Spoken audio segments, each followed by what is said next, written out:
Hi, this is Robert Petkoff, narrator for Dark Sky and for Kresley Cole's Immortals After Dark audiobook series.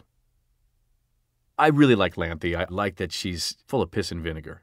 She's that girl who has had a lot of experience, and she's got this guy who is her mate, Thronos, who, unfortunately, she, as a young girl, ruined him, almost killed him, and has left him racked with pain for the rest of his life.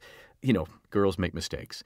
I like that she's this full of life sorceress, and then here's Thronos, who's this very straight and narrow sort of angelic demon. I love the fact that they're such opposites in this one, and that they both have to learn sort of to adapt to each other. There are a lot of scenes, of course, that I'm excited for the fans to hear. On Immortal Island, Emberine and Portia have captured Lanthy, and they need her to open a portal so they can bring in other immortals of the Praevis Alliance to help hunt down and kill those who are the Veritas. And in order to do so, they need to make sure she doesn't use her persuasion on them.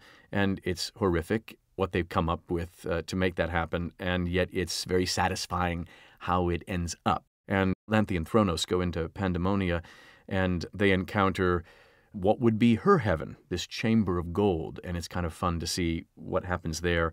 In their travails in Pandemonia, they end up observing another couple, doing things that couples do in the Immortals After Dark series, and for Thronos, it's quite an experience. So there's a lot of fun things in this and a lot of action.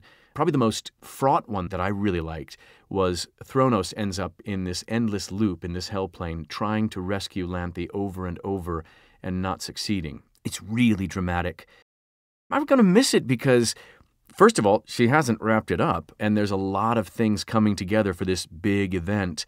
The Morior, the Doom Bringers that are coming in. I'm very anxious to see what's going on with that, what's going to happen with Nyx. I mean, what's going to happen with all of them, because it looks like they're shaping up to be this epic battle between all of the Immortals and these other Bringers of Doom. Like any good thing, you're like, what's going to happen next? You know, how is this going to turn out for all of them?